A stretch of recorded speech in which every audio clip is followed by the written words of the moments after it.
This is Mario Kart Double Dash for the Gamecube. This is also the only Mario Kart game for the Gamecube, and it's a little different from any other previous Mario Kart games. As the name suggests, the Double Dash aspect of it is because now instead of each kart being run by one character, you now have two characters, and you can switch characters mid-game. I'm guessing the intention here is that when you switch drivers, you use the strength and weaknesses of the new driver. I never really felt much of a difference when I switched drivers, even though they were different classes.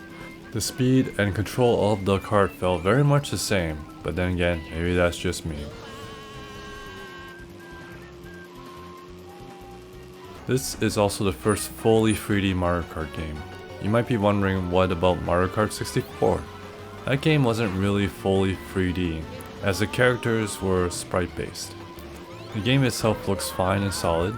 The graphics style is very reminiscent of Super Mario Sunshine. The graphics power of the Gamecube does allow much more items and things in the background.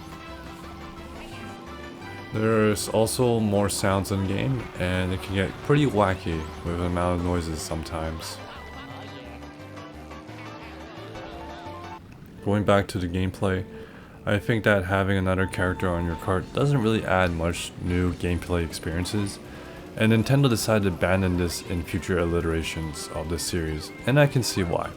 One thing they introduced to this game was the colored power sliding, so the more you slide, the more boost you can get when you release the slide. This was carried over into future games.